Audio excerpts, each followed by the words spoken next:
Տիկին Ազարյան ըստ էության Գյումրին արդեն ունի քաղաքապետ, վստահ եմ դիտել եք, հետևել եք Վարդան Ղուկասյանի երթմնակալության արարողությանը, նախ ընդհանուր առմամբ տարբեր հայտարարություններ հնչեցին այդ ժամանակ, կուզենամ ձեր մեկնաբանությունը լսել ու նաև թե ինչպես եք գնահատում, որ ներկա էին նաև ռուսական ռազմաբազայի ներկայացուցիչներ ու նաև Գյումրիում Ռուսաստանի հյուպատոսը։ Տեսեք, նախ իհարկե դիտել եմ երթմնակալության արարողությունը, որքան էլ բարդ էր ինձ համար, մինչև վերջ հետևել այդ արարողությանը, որը ի սկզբանե ավելի շուտ նման էր մյուզիկլի էր հիշեցնում, որովհետև նորընտիր քաղաքապետը մի պահ կարծես թե այնքան ոգևորված էր, ուրախությունից կորցրել էր իրականության զգացումը, երգում էր ամբիոնից, հետո արտասանում էր,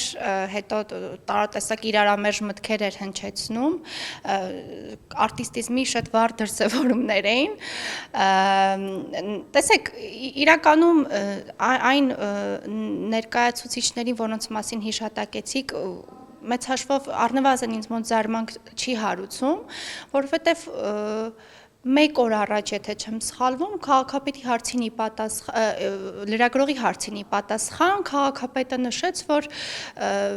մոտավորապես ես մեջ բերեմ իր խոսքերը, Հայաստանի Հանրապետությունը տեսնում է Միութենական պետության կազմում եւ խնդիր չի տեսնում այս առումով եւ կարծում եմ, որ իր հայտարարությունը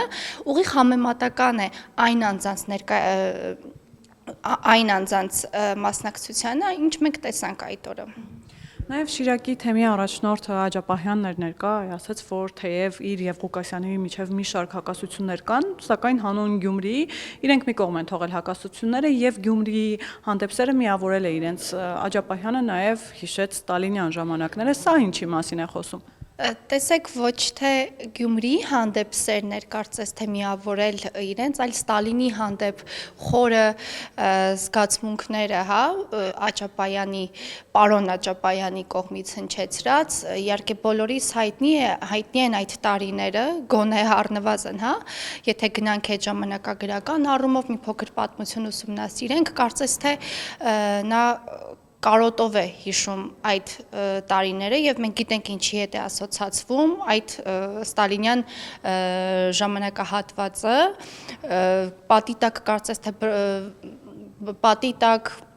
խոսում էր գնդակահարության մասին, ես կարծում եմ այս մասով եւս զարմանալու ոչինչ չկա։ Նաև Վարդան Ղուկասյանը իր աշխատասենյակում, այսպես ասած, աղոթեց, ասաց, որ պիտի աուրան մաքրի, հետո նաև հայտնեց, որ իր դեմ մահափորձ են պատրաստում, սա ինչ հայտարարություն է եւ արդյոք կա նման միտում կամ նման փորձ։ Տեսեք, իրականում ես չեմ հավակնում եւ զերծ կմնամ այս հայտարարությանը որևէ գնահատական տալ, կարծում եմ իր հայտարարության հետևից պետք է գնան համապատասխան, իրավապահ համակարգի ներկայացուցիչները պիտի գնան այս հայտարարության հետևից, բայց միևնույն ժամանակ ես մեկ այլ բան եմ ուզում ընդգծել, եթե մենք լսենք Վարդան Ղուկասյանի հայտարարությունները, մեկը մյուսին իրարամերժ, հակասող, կարծում եմ պետք չի առնվազն լուրջ ընկալել այս քաղաքական գործչի մտքերը, բայց ոչ թե այն մասին, ինչ դուք նշեցիք, ընդհանուր առմամբ մեծ հաշվով նաև նշում էր օրեր առաջ, որ քաղաքացիական պայմանագիր կուսակցությունը կեղծել է ձայները, ընտրական process-ի ընթացքում ձայներ է կեղծել, ես կարծում եմ իրավապահ համակարգը այս հայտարարության հետևից եւս պիտի գնա եւ պիտի հասկանա ժողովուրդը, այս դեպքում գյումրեցին, պիտի համոզվի կամ գյումրեցուն պիտի ապացուցեն հակառակի մեջ կամ չապացուցեն, արդյոք Վարդան Ղուկասյանի կողմից անպատասխանատու այս հայտարարությունները ի վերջո ունեն հասցեատեր, թե ոչ։ Տեսեք, ընդդիմությունը մինչև օրս Գյումրու ընտրություններից նաև առաջ ու հետո նշում է հաղթանակը, մինչև օրս նշում են, որ ամենակարևորը, որ քաղաքացիական պայմանագիրը պարտվել է, հիմա էլ է այդ մասին խոսվում, լրատվական դաշտերում նույն գլխագրերով նյութեր են էլի տարածվում, նախ ընդհանուր առմամբ քաղաքացիական պայմանագիրը ամեն դեպքում ինչպես է պատկերացնում աշխատանքը արդեն իշխող ուժի հետ եւ ձևավորված այս ուժերի հետ։ Շնորհակալ եմ կարևոր հարցի համար, տեսեք քաղաքացիական պայմանագիր կուսակցությունը ի տարբերություն այլ քաղաքական ուժերի, այս դեպքում Մարտուն Գրիգորյանի եւ իր թիմի, ովքեր իրենց ստացած ձայները առանց մտածելու, երկմտելու, կարելի ասել մի քանի օրվա ընթացքում կուլիսներում պայմանավորվածությունների արդյունքում բաշխեցին հետևյալ կերպ, մենք տեսնում ենք, այն ինչ արտացոլվում է հիմա իրականության մեջ, քաղաքացիական պայմանագիր կուսակցությունը այսպես ասած տեր է կանգնելու այն ձայներին, որոնք ստացել է Գյումրեցու կողմից եւ իրականում տեսեք, երբ էս թեզը շրջանառվում է մամուլում, որ ԿՊ-ն պարտվել է։ Եկեք հասկանանք, 82 տեղամասերից 70-ում, սա շատ կարևոր արձանագրում է։ Քաղաքացիական պայմանագիր կուսակցությունը հաղթել է։ Բառի ամենաուղիղ եւ լայն իմաստով քաղաքացիական պայմանագիր կուսակցությունը տարել է հաղթանակ 82-ից 70 տեղամասերում։ Այն ուժը, ով խոսում է պարտության մասին, օրինակ 7 տեղամասում է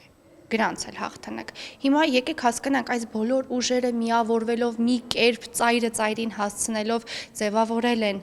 քաղաքային իշխանություն։ Եկեք այստեղ նաև հասկանանք, արդարության տրամաբանությունը եւ միևնույն ժամանակ այս ամբողջ ընթացքում, երբ իշխող ուժը շատ ուղիղ կերպով խոսում էր այն մասին եւ այդ ձայնը փորձում էր հասցնել Գյումրեցուն, որ այս տեխնացուները ընդհանուր առմամբ միասնական տեխնացուի հաղթանակի տրամաբանությամբ են առաջ շարժվում այս բոլոր տեխնացուները, ովքեր հայտ են ներկայացրել ըստ էության դառնալ քաղաքապետ, կտրականապես մերժվում էր այս կարծիքը ընդդիմության կողմից եւ մենք օրեր առաջ ինչ տեսանք, հենց ազգային ժողովի ամբիոնում Արծվիկ Մինասյանը, ազգային ժողովի падգամավոր, շատ ուղիղ կերպով հայտարարեց, որ սա ընդդիմության միասնական հաղթանակն է։ Այսինքն ի սկզբանե հերքելով այն հիմնական թեզը, որը ի սկզբանե մերժելի էր իրենց կողմից, իր բերանով, падգամավորի բերանով հաստատեց, որ այո, սա իրենց միասնական հաղթանակն է։ Վարդան Ղուկասյանը նաև հայտարարեց, որ պատրաստվում է կառավարությանը դատի տալ, ընդհանուր պատրաստ է հասնել Եվրոպական դատարան։ Կառավարությունը այդ իմաստով մտավախություն ունի։ Ես կարծում եմ, որ Վարդան Ղուկասյանը ճիշտ կանի, մտահոգվի այն բոլոր ապօրինի ծագում ունեցող գույքերով, որոնցով անցնում է այս պահին։ Օրեր առաջ եւ հենց այս համատեքստում, ես Facebook-յան հարթակում մի նյութ տեսա, որտեղ արտացոլվում էին այն բոլոր անուն գույքերը, որոնց տիրապետում է Վարդան Ղուկասյանը,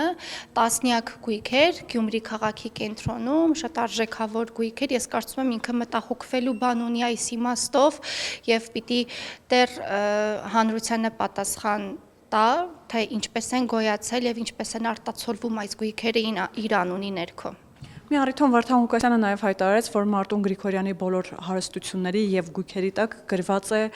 Վարդան Ղուկասյան։ Միգուցե այդտեղ է թաքնված գաղտնիքը, թե ինչու Մարտուն Գրիգորյանը ի վերջո իր ձայները տվեց Վարդան Ղուկասյանին։ Տեսեք, ես իհարկե զերծ կմնամ որևէ գնահատական տալ այս հայտարարությանը, միևնույն ժամանակ հանրության մոտ եւս այս միտքը մեծ հարցեր էր առաջացրել, ոչ միայն, մենք չենք խոսում միայն Գյումրեցու մասին, լայն հասարակության շրջանում հարցեր են, որ առաջանում են եւ շատ արդարացիորեն, բայց հենց այս համատեքստում ես ուզում եմ հարցնել, իսկ որտեղ է Մարտուն Գրիգորյանը։ Մարտուն Գրիգորյանը հրաժարվելով իր մանդատից, Գյումրի քաղաքի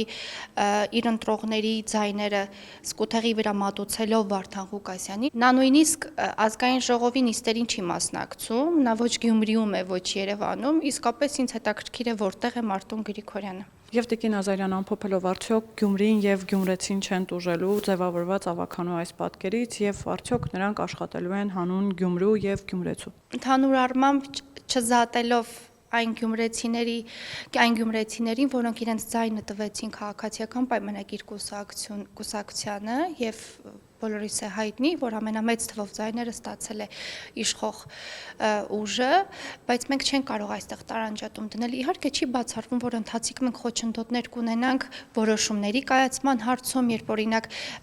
շատ կարճ պարզ օրինակով, տեսեք, մեր նախընտրական ծրագրում արտացոլվում էր մի կետ, որով պետական մանկապարտեզները Երևանի օրինակով պիտի դառնան անվճար,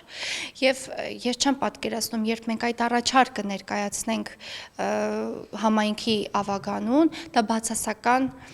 կարծիքի արժանանա եւ իհարկե միանձնյա կառավարման դեպքում շատ ավելի սահուն է լինում մեկնարկը,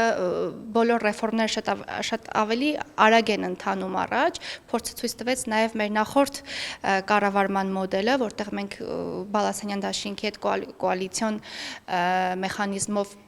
կառավարում էինք քաղաքը, իհարկե խոչընդոտներ չի բացառվում, որ կլինեն, բայց էլի եմ ուզում վերահաստատել, որ այն ձայները, որոնք ստացել է քաղաքացիական պայմանագիր կուսակցությունը տեր է կանգնելու, մասնակցելու է նիստերին, ես վստահ եմ, բոլոր նիստերին իրացնելու է այն մանդատը